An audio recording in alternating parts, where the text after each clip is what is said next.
Well, it's great to see everyone this afternoon or this morning, depending on where you are. My name is Stacy Stewart. I'm President and CEO of March of Dimes, and it's really an honor to be with you. It's an honor to, be able to have this great conversation today and to really kick off another week of Healthy Moms and Strong Babies and our series today on Facebook Live. Welcome to everyone. Hope that we'll be able to really make sure we can address a bunch of very important issues around this very important topic around infertility.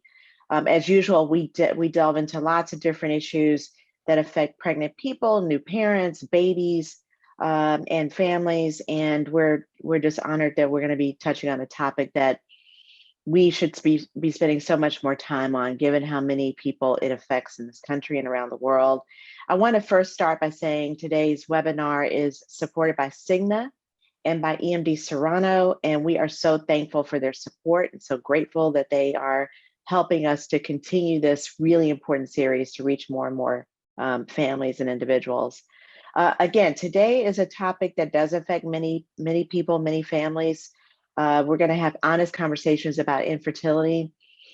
For those of you that have been impacted or touched by infertility, you know what a challenging and difficult topic this is, how much pain and emotional pain and how much difficulty it can bring into one's life, just having to go through the process of trying to have a baby and facing the issues of infertility. In fact, we know that the inability to conceive a child is really far more common than we even really talk about. About 3 million people seek treatment for infertility in the US, and that's just in this country alone every single year. And of course, there are a variety of reasons for infertility. There are also a variety of treatments, but we know that treatments can be both physically draining, can be emotionally draining, and can be financially draining. Sometimes the cost can range anywhere from $1,000 to $60,000, depending on necessary treatments. And even though infertility is common, again, we don't talk about it enough. We don't normalize it enough. We don't raise it enough so that people who are facing these challenges feel comfortable reaching out for help, whether that's around the mental health that they need, the support they need, or whether it's around seeking these treatments. We want to make sure at the March Dimes we're here to support you.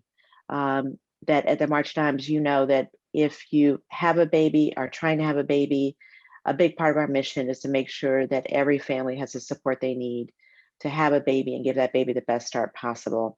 So today we have a really amazing panel. I'm so excited to introduce him. Probably one of our biggest panels we've ever had, which is going to be really exciting and fun to really be having a dynamic conversation.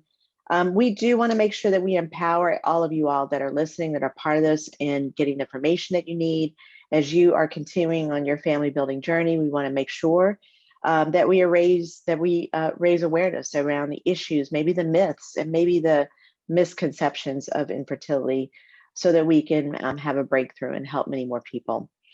It's really important, as I mentioned today, that we talk about the issues of the impact this can have on mental health. And that's really important today because today is Mental Health Action Day. The March Dimes has signed on to be a partner with many other organizations, MTV and others, and with just acknowledging how important mental health is to families, to pregnant people, to moms, to families. So we'll be sharing a resource at the end of the webinar for those of you that want to get involved in the effort and certainly help to build awareness and around the issues of mental health and what we can do to address it together. So with all that, I'd like to now introduce our panel, and I'm just going to whip off who they are, and then we'll come back with some conversation. First, I'd like to introduce Dr. Kit Devine. Kit, if I call you Kit, I may call you Kit, but I'm going to try to always call you Dr. Devine, if that's okay.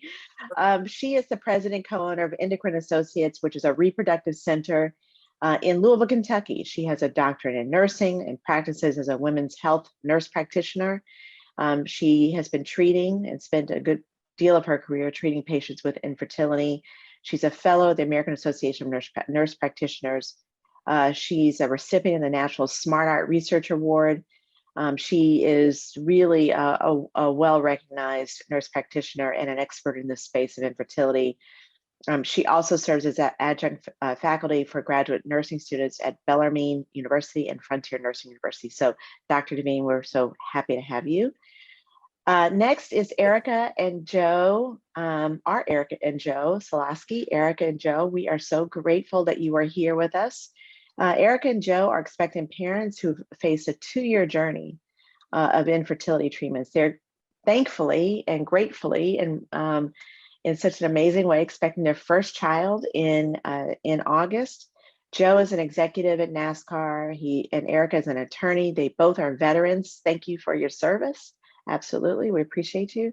Erica and Joe faced a diagnosis of male infertility, and they are here to share their story and tell a story that, again, isn't often heard and it isn't often told.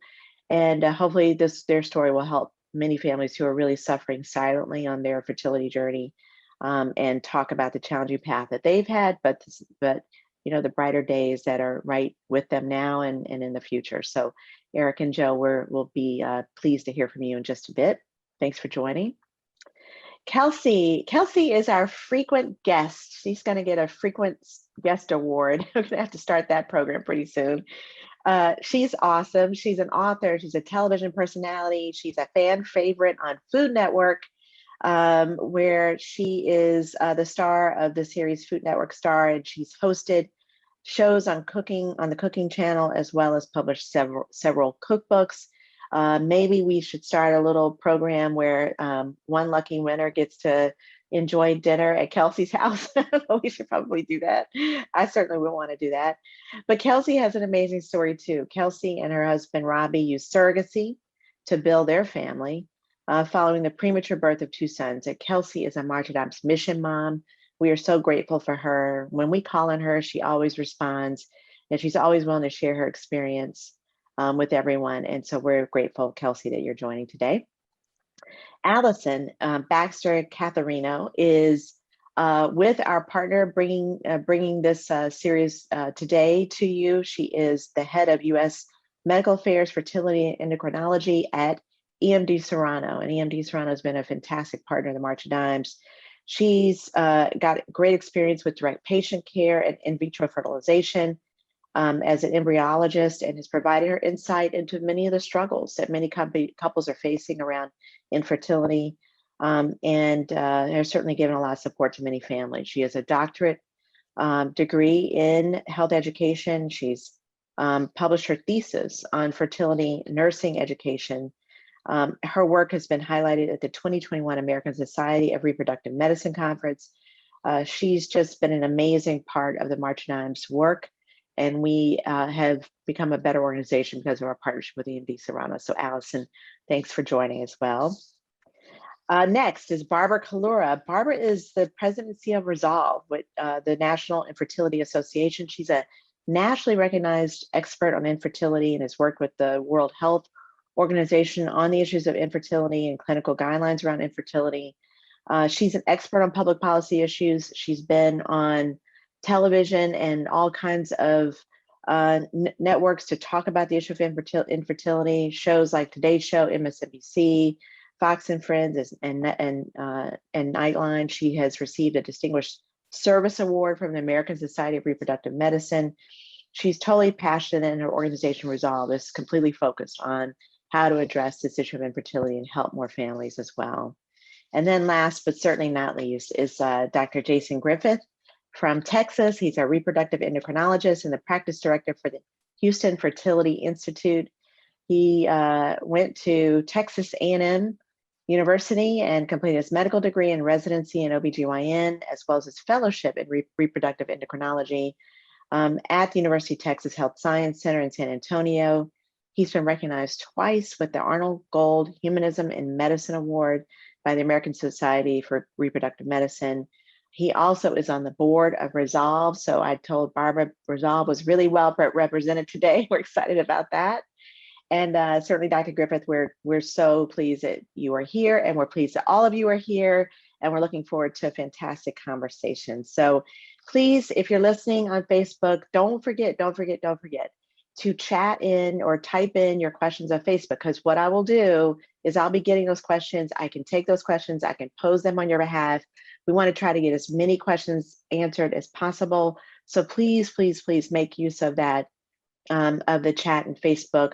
Also, what our team at the March Times does such a great job at is when things come up and links come up and someone mentions something here, they'll do their best to keep up with that conversation and put links in that you can delve into more details if you need more information about that. Of course, these sessions are always archived on Facebook. So afterwards, if you want to share it with your friends and family, please do that as well so that we get the word out as much as possible. So with that, let me now turn it to Dr. Devine and Divine. Sorry, I said I would get that right one way or another before we started. But, you know, as a healthcare practitioner, you've been for many years regularly treating patients with infertility. And so you know this issue well, and you know exactly what patients are feeling, what they're dealing with as they're going through this process. So just ground us a little bit in sort of what are some of the common reasons for infertility, and really talk about, again, how common these problems are. Sure. Thank you, Stacy. The reality is that, as you mentioned, infertility is much more common than a lot of people think. And I think, too, that the reason it feels that way to particularly couples that are struggling with it is that we don't talk about it much. For some reason, it's just stigmatized and never should be. It's a terribly personal problem. And sometimes people are loath to talk about their very personal things because in many people's minds, infertility and their sexual performance are linked. And that, of course, is anything but true.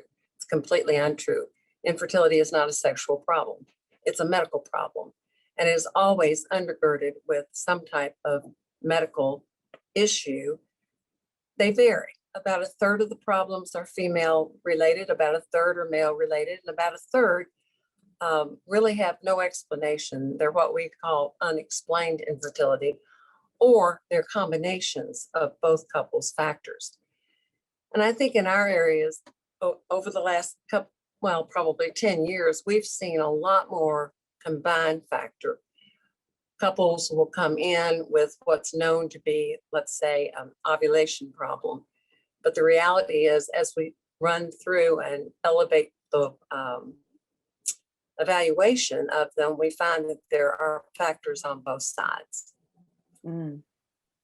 So with that being said, the most common causes would be things for the woman like ovulation disorders, where the ovaries just simply don't function. Periods may or may not be completely absent. There is something that is just completely unsynced. One of the most common of those might be something called polycystic ovarian syndrome. And there has been a fair amount in the lay literature lately about that. Also, there can be issues with the uterus, issues with the tubes. If the fallopian tubes are faulty or non-functional at all or absent through some surgical intervention, then pregnancy is very unlikely to occur. There's a fairly prevalent incidence of endometriosis in women, and that can make attaining pregnancy very difficult, although not impossible. So we know that a third of those problems are going to be female related, a third male related. Well, what are the male problems? Oftentimes it can be an issue of the production of sperm, that there simply is a very low count for a reason that can be determined, most likely. The delivery of the sperm, that there are some issues with actual delivery. The fact that we have so many men who have been exposed to toxic chemicals, fumes, the things that we know can have long-term damaging effects. Anabolic steroids, things that we just know over time are going to affect sperm quality. Knowing those things, of course, gets us a huge step closer to being able to help with them. But if no one has ever looked at them, then they are yet to be determined. And unfortunately, until people are in the care of someone who is interested in their fertility, oftentimes they're not evaluated. Yeah. And Or couples when can go you're free. and when you're trying to all of a sudden get pregnant, sometimes you don't even know these problems are existing until you're in the process of trying to start a family, and then you're trying to uncover Exactly. where the problem is, and it's really challenging. Exactly. Dr. Vine, I want to come back to you. Thank you for that grounding a little bit, because I think that's a nice opening to bring Erica and Joe into the conversation, and we can talk some more about causes and underlying causes in just a little bit. But Eric and Joe, you guys have gone through a pretty significant journey on your own, and you're now pregnant. So congratulations. We're all excited for you guys. But talk a little bit about your journey and what you all experienced, and how that impacted you, and how it's gotten you to where you are today. Okay, well, thank you so much for having us. We're really excited to be able to share our story. But in 2019, we found out through just kind of really just a routine medical exam that Joe was producing no sperm. And at that point, neither of us had any idea what this community was like or what this was going to mean for our future. So it really launched us into the world of infertility, and doctor's appointments, diagnoses, and testing. So as we began that journey, for a number of months, we were kind of hoping that we would get to a point where we could be able to conceive naturally, or kind of make our way up through different forms of different intervention to assist us. And within a few months of kind of going through all of our diagnoses, we did learn that Joe also carried a chromosomal abnormality that would really, greatly reduce the ability for us to, even with IVF, be able to have a normal embryo to transfer. And so finding that out, that put us in the IVF camp. We knew that was our best chance for being able to start our family. And so we did a lot of research. We looked at, I think, 3 clinics before we decided on our first clinic. And we began our first round at the beginning of 2020. From that, we had kind of a great success at the beginning. With my egg retrieval, I had 30 eggs when I had my first egg retrieval. That resulted in 10 embryos that we were able to genetically test. And then that number dropped to 1 normal embryo. Wow. Based on the chromosomal abnormality. And so we made the decision to go ahead and move forward with transferring that embryo before trying to maybe do a second retrieval. So we transferred that embryo in May of 2020, and it was unsuccessful. And we really had to take a step back and make a relatively difficult decision to look again. And we made the decision to choose and switch to a new clinic that just sort of better aligned with what we had learned and what we hoped to have in our next process. And so we started our second round of IVF in the fall of 2020. We had 39 eggs retrieved at that one.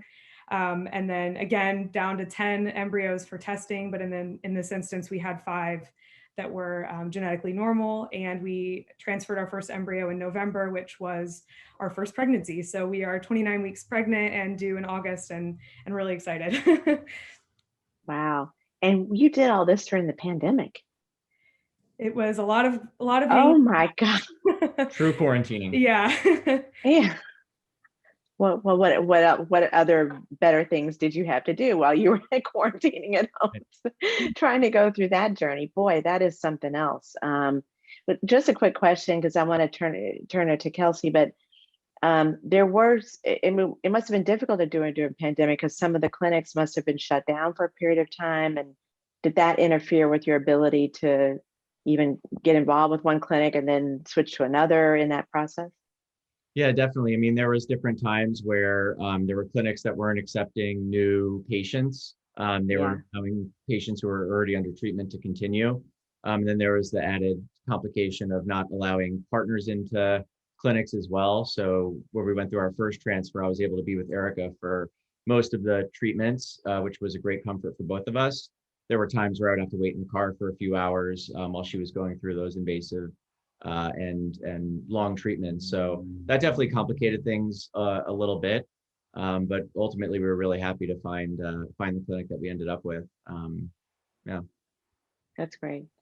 Well, I want to come back to you all to talk a little bit more about what it meant for you all to have to go through that together, and what other supports did you all need to kind of go along that journey. But Kelsey, I want to bring you into it because obviously you, thank you again for being with us as you've been with us before.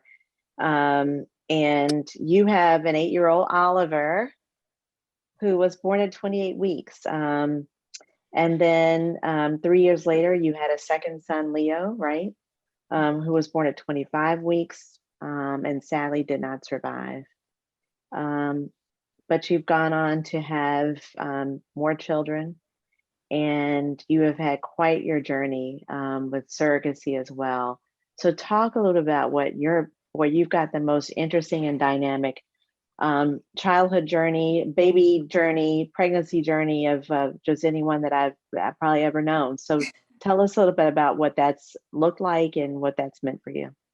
Well, thanks, Stacy. And March of Dimes has been so important to me because I have hit so many touch points of people that you advocate for, from mom's health to baby's health to even gestational carriers' health.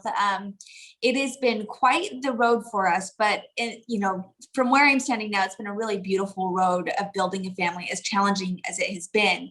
But as it relates to fertility, and for those that may be watching, we think about, I think when we hear the word for infertility, we think of people who aren't able to obtain pregnancy, but there are quite a few of us who are able to obtain pregnancy and not sustain pregnancy. And that still makes us part of this infertility community.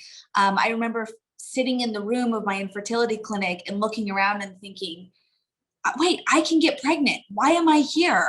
I don't belong here, but I did belong there. And I'm so grateful for the treatments that are available. So in my case, after finding out that it was not safe for me to carry any more pregnancies and that it likely wouldn't lead to viability for a baby, my maternal fetal medicine doctor recommended that I was a good candidate for gestational surrogacy. So I went through the first half of IVF with the egg retrieval, and it's so wonderful to hear your story. I can relate to those egg numbers and coming down even further and only having one viable embryo. It's such an emotionally challenging experience. And I just want to acknowledge that for so many people that experience that. But I went through the first part. And then once we were able to create genetically normal embryos, they were then shipped across the country to my sister-in-law, who carried my first daughter. And then she went through the last half of IVF, where we prepared her uterus for transfer. We transferred the embryos. We did have a failed transfer. We had a couple of canceled cycles due to poor performance. So I also just want to acknowledge, for anyone that's listening and going through infertility, I don't want to call it a mistake, but I think there's an assumption that once you start into the big guns, the IVF, that it's going to work. And most people that I have met in this journey, it doesn't work the first time, and that's okay. It is a game of stamina, whether we like it or not. It requires taking the time to figure out how your body is best going to respond to these infertility treatments. And I almost wish people had told me that more, that you might not have a great response to your first egg retrieval, or you might not, have success after that first IVF transfer, but stay in it. Never in a million years did I think we were going to build the family that we built, given our first 2 premature babies. And as Stacy said, we went on to have a successful IVF pregnancy with my first daughter. And then we had a remaining embryo left. And actually a friend of my sister-in-law offered to carry that baby for us. And, it took 4 embryos to get my first daughter, and we only had 1 left, and it worked with just 1 embryo the second time around. So you never know. And then I just want to offer one more piece of advice for anyone who thinks that surrogacy may be in their future. I think that oftentimes there is a very high cost associated with it, but a massive help for us was my maternal fetal medicine doctor ended up writing a letter to my insurance company saying that she was advising against pregnancy. And as a result, my insurance company did pay for a portion of our surrogate pregnancy. And I feel like that's another piece of advice that you don't hear very often. So if you've been told that it is not safe for you to carry, ask your doctor to write to your insurance company, and you may get some assistance there. That was a massive help for us. That's such a great thing. I'm glad you mentioned that, because I was going to get into later about the cost of this, which and how do women who may not have, or families that may not have the resources, if you have to go through repeated, rounds, how does anyone afford it? But that's Thank you for saying that. So that's good to know. Allison, I want to turn to you because you've done so much research in this space, and you've obviously been looking at the complexity of reproduction, but you've also, you've been talking to a lot too and looking at the issue of how healthcare providers really help people understand and educate them on what it looks like to go through these treatments. So can you talk about what you have found in your research? Sure. Thank you so much. So first, in full disclosure, I was a fertility patient. I had a fibroid tumor that was removed, and in 1995 had my daughter and had my son in 1997. After that, I worked for a pharmaceutical company and then joined a master's program at UVMS for embryology and andrology. Long story short, I ended up in the lab as a junior embryologist and sitting next to a nurse. I'd like to talk about two pieces of research, actually. Sitting next to the nurse, we talked about embryology, and she's like, I really don't have a good grasp of that. So I filed that back in my brain. And then later on, talking to healthcare providers and nurses in particular, talked about, they would ask me questions about pre-implantation genetic testing. So those two topics combined actually led to my research on nursing education. And I dare say to the nurses, they are the ones that do the lion's share of communicating. I think you might agree with me on that as a patient, that they do the lion's share of communicating with patients. And unlike lab professionals and doctors actually don't receive formal education on cell biology, but that's all you're talking about is cells when embryos. So my research showed that nurses learned very quickly the concepts they needed to know about, pre-implantation genetic testing and embryology. They learned it when it included practical information for what they needed to know to explain to patients. So they actually felt more confident in their discussions when they learned more. So the research further reinforced that not only is nursing education critical for these topics that they don't always get in nursing school, but it's also important to refresh the material as these advances in the lab continue. Another piece of research that I've done actually with the help of Resolve was asking patients why they drop out of treatment. And as you know, there's a big number of patients that actually don't complete their treatment journey. And what we showed, there was really a startling disconnect between the expectation of the patient, which was to be pregnant in less than a year, to the research that showed 40% of those patients were still on their journey after 2 years. I think that sounds familiar. We just heard that. So really, and I think it comes to that most women who come to a clinic are in their 20s or 30s and 40s, and dare say they are relatively healthy at this age and probably have only had a single serving interaction with a clinician for a sinus infection, for an annual exam, something like that.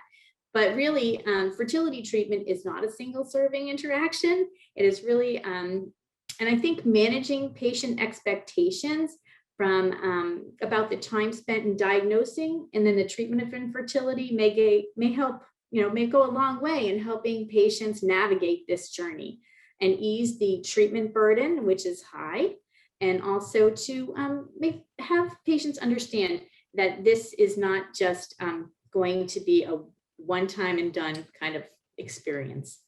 Yeah, that's very helpful. That's helpful. And Allison, I want to come back to you about, and we're going to talk more about what families can do to educate and advocate for themselves. But we had a question from Facebook just very quickly, Erica and Joe, and then I want to go to Barbara. Erica and Joe, someone is curious about whether or not you all were able to have insurance cover your treatments as well. So we were able to get coverage for the diagnosis. So for some of the initial testing, it was covered, but for the actual IVF treatments and the embryo transfers and all of that, it wasn't covered by our insurance. And that was actually something that we were in the midst of job searching, and something that was really important as we looked at different insurance plans to understand if that was covered. And we found in 5 or 6 different opportunities that they were not. And it's quite uncommon to see, at least in our experience, we found that many plans do not cover fertility treatments. Wow, that's something we got to work on for sure. Barbara, I want to turn it to you. Again, thanks for joining. And maybe you can weave into your answer or your comments a couple of questions. One is just love to hear more about what Resolve is doing to actually provide emotional support, education, and advocacy to families with infertility issues. So if you could talk a little bit about Resolve. But also there was another question about, and you and then others can chime in on this as well before we go to Dr. Griffith. But there's another question of, can you provide information regarding tools available for couples that go through an unsuccessful IVF process? And there may be a few of you all that have that answer too. So Barbara, let me kick it to you. Well, first of all, Stacy, it's so great to be here. And I just want to say what a fantastic panel. I'm sitting here listening, and gosh, everything that everyone has said has been spot on. And thank you for sharing.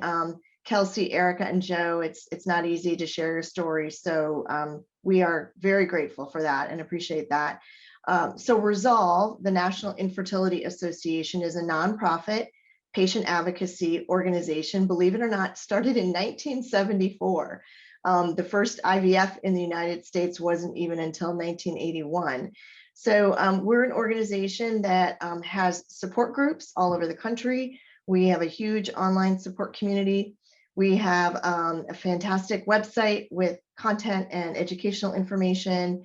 We do a tremendous amount around public awareness. We started something called National Infertility Awareness Week, which is a federally recognized health observance for infertility. We just had it in April. And then kind of picking up on that last question that you asked about coverage, a huge part of our mission is access to care. But it's not just medical care, it's really access to all family building options. So we do a lot in the adoption space. We do a tremendous amount at the federal level here in Washington and then at state capitals. Last year, 2020, we got surrogacy legal in the state of New York, and that had been a battle that we were on for like 12 years. I know. Can you believe it, Kelsey? It was That's awesome. State of New York. So a huge part of what we try and do is, Stacy, what you were just picking up on with that question, in that very few people have access to all the family building options. They might be discriminated against for adoption, but they might not have insurance. They might have fantastic insurance, but as Erica and Joe have learned, it excludes things like IVF. And so what our advocates love to say is, great, you can tell me I'm infertile, but you can't help do anything. And you heard Dr. Devine say, this is a medical issue, yet our medical system has not embraced infertility as something that is medically necessary. So I just want to say a little plug here. We have a program, it's called Coverage at Work. So Joe and Erica, I encourage you to check it out, because we have tools and resources for you to advocate within your company. And we literally have gotten hundreds of thousands of people now access to coverage through those tools and resources. EMD Serrano has been a big partner with us in this effort. But I'll tell you, it's just, Stacy, you know how insurance in the United States is very complicated. There's a lot to it, and we need people advocating and speaking up and helping make this change happen. That's right. And I think about the people that may not even have private insurance, and 40% of all the babies in this country are covered by Medicaid. Yeah. So well, and our military active duty service members don't have access. Federal employees don't have access. So it goes on and on. It's a big challenge, right? Let's come back to some of those tools, but because I want to get Dr. Griffith in. Oh yeah, no problem. We'll come back to you. Don't worry. I got you. We'll come back because I want to get Dr. Griffith in the conversation too. And Dr. Griffith, you're in the fertility space every single day, seeing a ton of patients. So when people come to you, if a person comes to you, or a person and their partner come to you and they think they're infertile, what are the first steps that they really should take? I mean, how do you even begin that conversation with them and direct them in the appropriate ways?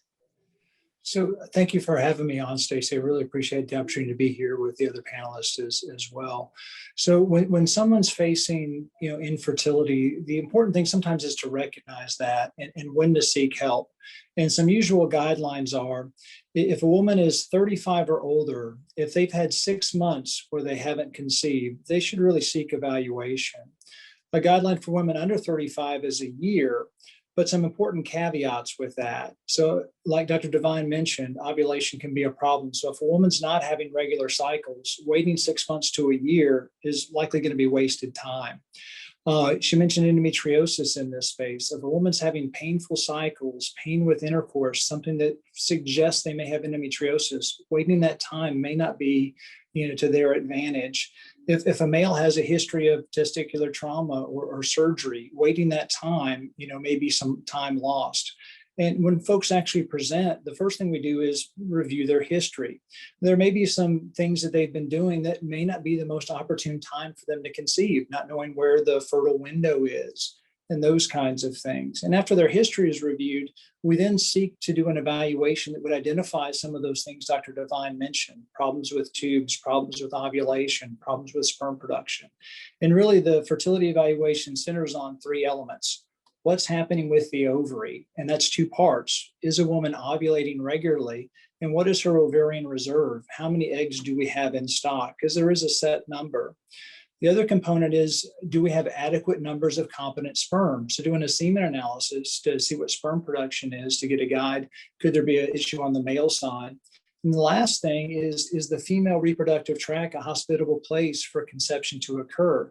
Meaning, is the uterus free from any obstacles from a pregnancy implantation? And are the fallopian tubes open to allow the sperm and the egg access to each other? That really is the centerpiece of the evaluation, is addressing those key issues.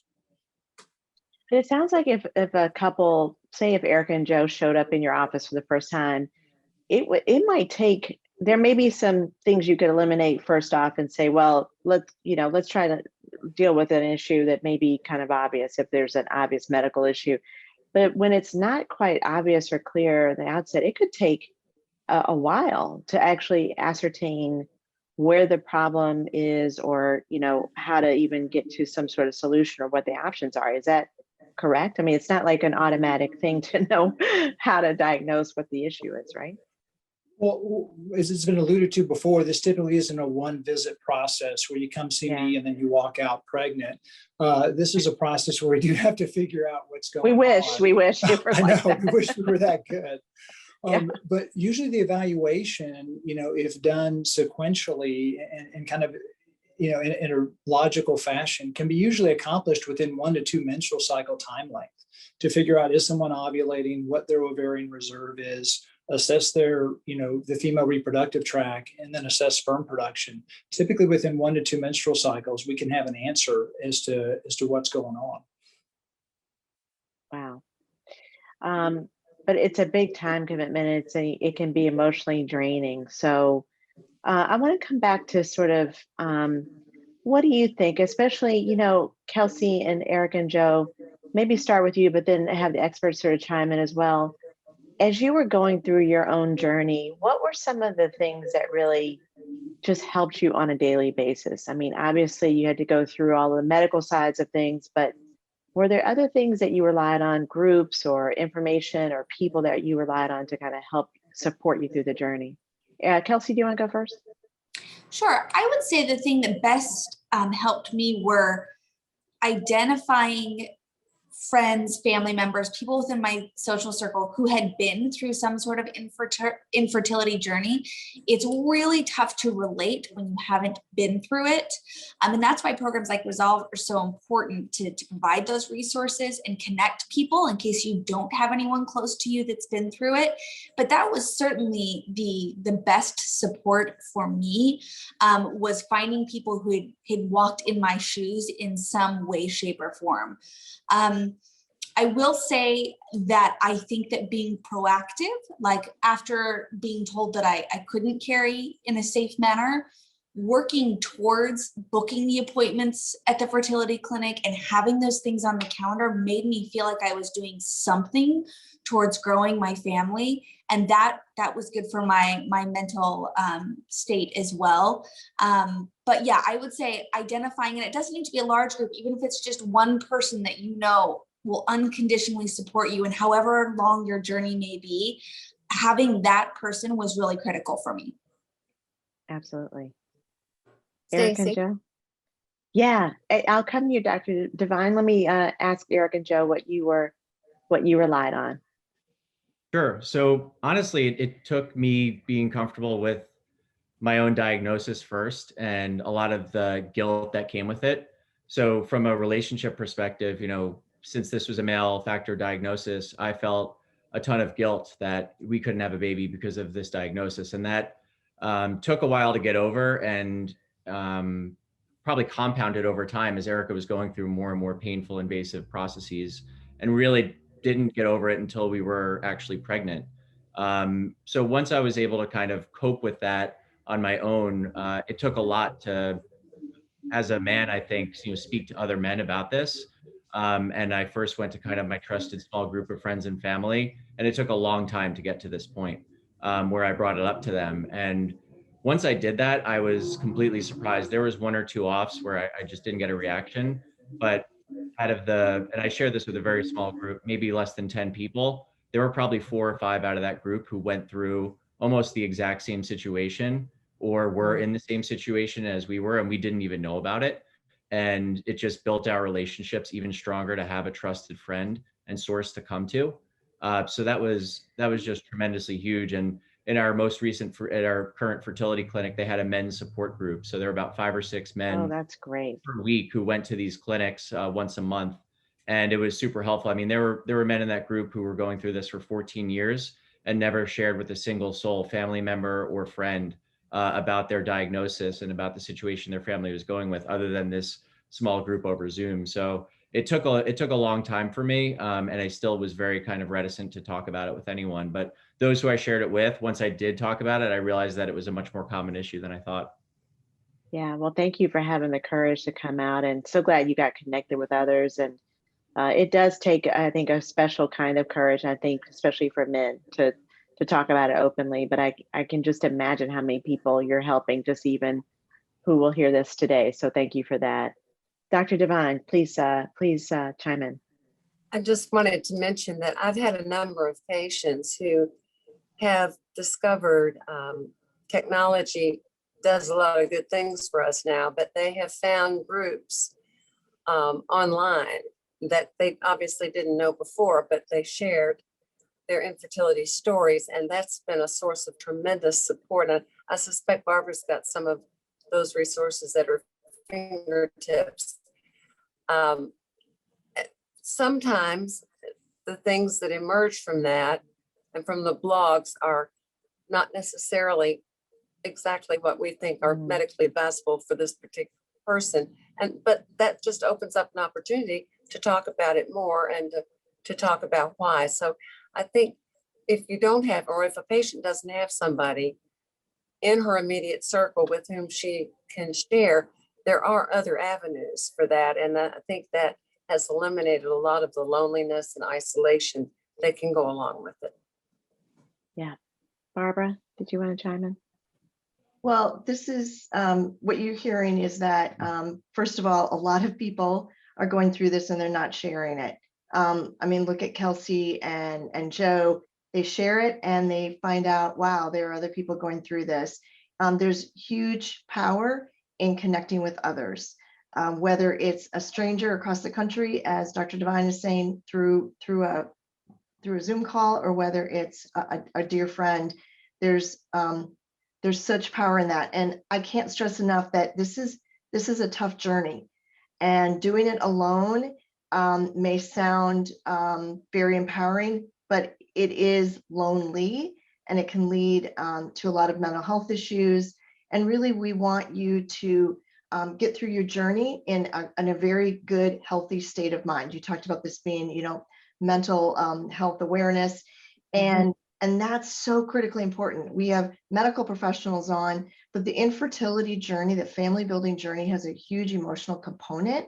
And I just want people to recognize that and to appreciate that. And I often say to people, respect that and get the help and support you need. There's also mental health professionals that are trained in infertility, support groups.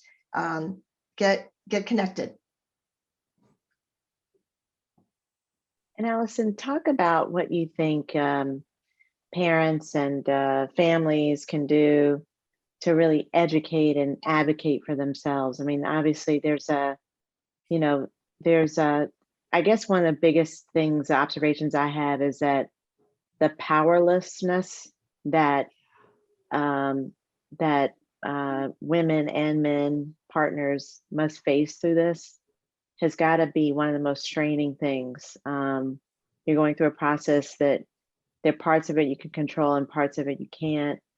There's certain needs that you have. So what do families need to know about how to educate themselves and really advocate for themselves through the process? Yeah, great question. I think that, everyone's an individual, right? So talking to your healthcare provider would be the first place to go. It's an important step because they know your individual circumstances and health needs, but also educating by reading credible sources on the internet, which I think we've listed a few at the bottom for people for resources, but making sure that they're the ones that you want to read that are vetted. ASRM.org, resolve.org, fertility.com, cdc.gov, places like that. But I think from my personal experience, I would say, I had 3 miscarriages before I brought it up to my healthcare provider that I think I want to go see a fertility clinic. And, that was kind of weird because I just thought they just kind of said, well, miscarriages happen. And I'm like, So don't be afraid to bring your concerns up to the healthcare provider, especially if they don't bring it up first. And I think I agree with Barb, after all, information is power, connectedness is powerful, and just getting with them, people can explain their experiences and help you with the treatment burden of infertility, just by knowing you're not alone. Yeah. And Dr. Griffith, let me ask you, what's the one thing that you think you would love for, patients that are going through this and families that are going through this process of infertility? Is there something you would want them to know on the front end, or would have wanted them to already know about the process that maybe would help more of your patients as you continue to see more and more people on an ongoing basis? Oh, picking one thing is challenging, but if I had to, you can pick more than one. It's okay. Sure. So I would have to say that this aspect of not only medicine, but of our human existence, it can be a disconnect in how we've been conditioned through our lives. We're conditioned that the harder we work at something, the more successful we generally are. And doing fertility care and infertility treatment, unfortunately, isn't necessarily an individual effort dependent sport.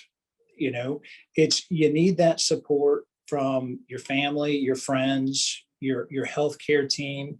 You need the support from organizations like Resolve, advocating for better access, giving you support through the journey. This really is a team sport. This is something that's very difficult to get out on your own. And having that sense of community, just to kind of, reemphasize the overall theme that my colleagues have shared. That's the one thing. It really does take a community to get through this. And I think that's one thing you sort of alluded to this a little bit, which is we, because of how people just assume that, as you get older, when you want to start having a baby, you can start doing it. It's just going to happen, automatically, like no problems. I mean, people just kind of conditioned to think that these things just around pregnancy just kind of go swimmingly, right? Right. You don't ever have to, you don't have to worry about it. And that just simply isn't true for millions of people. It just doesn't work that way. And we don't often talk about it. I mean, I think one of the biggest things we talk about with advocacy is doing, kind of what Kelsey and Eric and Joe are doing, which is like, speak up, tell your story, right? Because the most important thing we can do to empower people is to let people know what the reality is. And the reality is, yes, things do go as normal, as planned, as we all expect, but then it's okay if it doesn't. There are options. Here's what you got to do. Here's what you have to think about it. Here's where you can go for help. And just having a broader, more robust conversation like we're trying to have today, I think is really helpful. But it is, unfortunately, infertility still is too stigmatized, unfortunately. So for any of you all, what would you say are some of the things we can do to really destigmatize infertility? Beyond what we're doing today, I think we still all recognize there's probably more we need to do. And I don't know, for this, I'll kick it to Barbara, but then anyone that wants to chime in after, please do. Share your story. Share your story. There are other health conditions where we can learn from. Breast cancer, My grandmother was diagnosed with breast cancer in 1978, and people thought you got it, it was contagious. No one talked about it. You had the AIDS epidemic, you had mental health. So there are many times in our public health history where we felt stigmatized, and people chose to speak up, and they chose to tell their story, and they chose to put a face on it, and it made change happen. Think about it. I mean, the fact of where we are with breast cancer, where we are with mental health, we are so much better as a nation and as a world. So let's do the same. Let's do the same for infertility. Let's talk about it. Let's share. Let's destigmatize it. Start with you don't have to go tell the world. You can start with your own network of people, and then it just grows from there. So please share your story. If you want to learn how, come to Resolve. We have lots of tools and resources to help you do that. I would just like to add also that, when you know somebody or somebody confides in you that they're going through this and you may not understand the journey from a firsthand perspective, just understand that it's, there's an immense amount of guilt. At least something I felt was just an immense amount of guilt that I couldn't celebrate with my friends and loved ones as they were building their families. And I felt very bad that it was so hurtful for me. But I had such a wonderful support group of friends and loved ones who just gave me that space and let me, didn't judge if I couldn't, be there in that sense, just knowing what I was going through. So even if you may not understand it, just know that if you're not getting the reaction from somebody that you expect, it's not coming from a place of, that they're unhappy for you or anything. It's just that it is a very, very difficult space to navigate as you're traveling through infertility on your own. And for me, I carried a lot of guilt that I couldn't be more excited. But it's just something that, I think having a great support network of friends really does help. Erica, there was another question, which isn't just for you, but Kelsey, you might chime in on this too. And Erica, you were sort of in a unique position where you felt some guilt that you couldn't sort of celebrate with others, but then also I know you were trying to support Joe for what he was going through and the kind of, things that he was trying to work through as well. So as a spouse or as a partner, as you were also trying to think about your own needs, what did you have to do to support him as well as his partner? Well, I think we both approached it as it was a team sport, and the fact that it was, Joe's medical diagnosis meant nothing for us as a couple wanting to build a family. And my outlook on IVF as we went through the process, I went from thinking, I have to do this.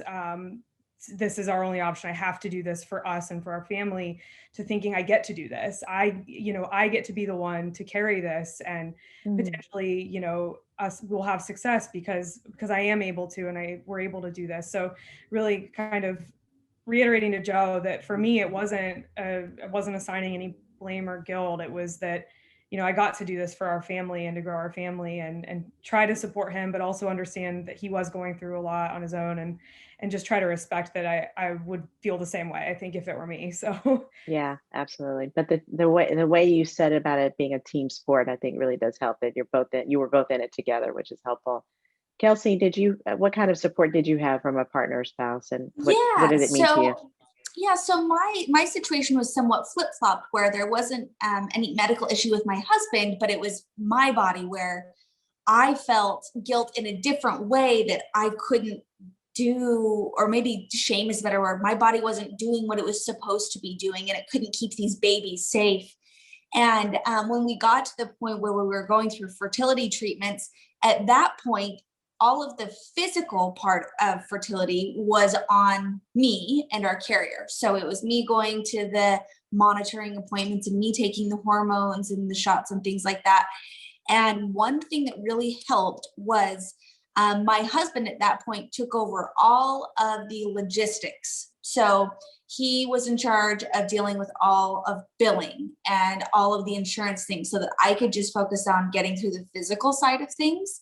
And so we each felt like we kind of had a role in the process, because I've heard, jokes and things inappropriate many times where all the guy has to do is show up and, go in a room and do his business, and that's all he has to do, while I'm doing months of shots. And that, while insensitive in many cases, it felt good for my husband to have. He was playing a very specific role while I was playing a specific role, and that's how we best functioned as a team. And so I love this idea of a team sport and making sure that everyone's got a role to play. That's how we stayed strong as a couple throughout the stresses of infertility. Can I just say something here, though, for the people who are listening? If you're feeling like, gosh, I'm not on that same level with my partner, and mental health providers will support you in that. So often on this journey, and I'm sure Dr. Devine and Dr. Griffith can agree with this, so often on this journey, the male and the female may not necessarily be on the same page, and on so many different issues. And so that's actually quite normal. And I would just, I think Kelsey gave some great advice, but I would also seek out mental health support for both of you as you navigate this journey. Yeah, that's exactly right. Any closing thoughts, Dr. Devine or Dr. Griffith or Allison, before we go?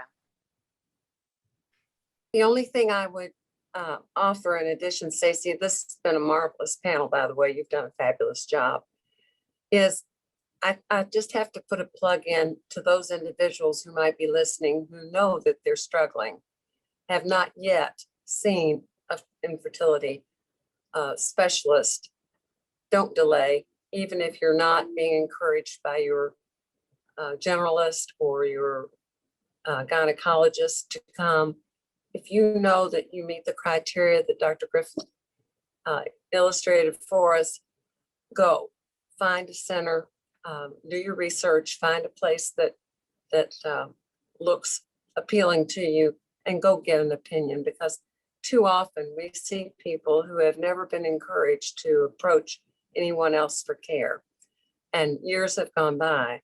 And again, as Dr. Griffith told us, the damage could be continuing. And we would just love to have seen those patients 10 years ago rather than now. So if you feel like you have a problem, or if you just want to come find out if there's a problem, see someone that can help you with that.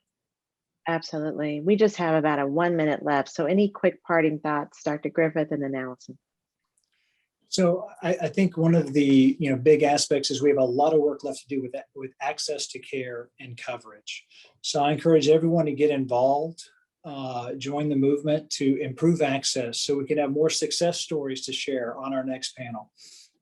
I think that is definitely a to-do on our list. Thank you for that. Allison? Yeah, so thank you so much for inviting us. March of Dimes is amazing. I continue to always learn more every day when I talk to you. Resolve, of course, has been a great partner. And I just want to also say, as a health educator, I couldn't let this opportunity go. We teach contraception, right? But do we ever teach infertility? We really don't. And we have an opportunity here that it can be a problem later on in life. So just a thought. Thank you so much for the opportunity. Absolutely. That's a great point. And so I just want to close out today. This has been really wonderful. I want to say thank you, especially to Erica, to Joe, and to Kelsey for your bravery, your courage, your awesomeness, your authenticity, and just sharing your stories, because you have helped so many people just by sharing your own experience and your hope and your wisdom. So we're so grateful to you all, and then grateful to all the panelists who've just been amazing. And thank you for the work you do every single day to help so many families who need help. Just a couple of quick reminders as we close out. I want to again thank Cigna and EMD Toronto for the support for this session. This has been incredibly engaging. Again, it will stay archived on the March of Dimes Facebook page, so feel free to share it even after we're done today. And continue to keep up with March of Dimes on all of these webinar series that we do, because we always hopefully bring great information and great expertise to answer many of your questions. I mentioned it's Mental Health Action Day. I think every day should be Mental Health Action Day, but today is the day we're calling it Mental Health Action Day. And so I'm glad we have a day for it, which is awesome.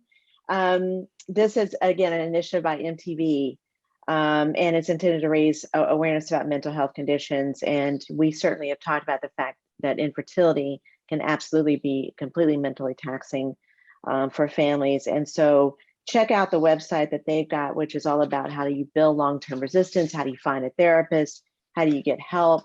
Also, we have a resource page that will list out a bunch of resources we have around infertility. Resolve, the website is here, other information and resources at CDC. Again, going back to the where can I go for trusted, reliable, credible information?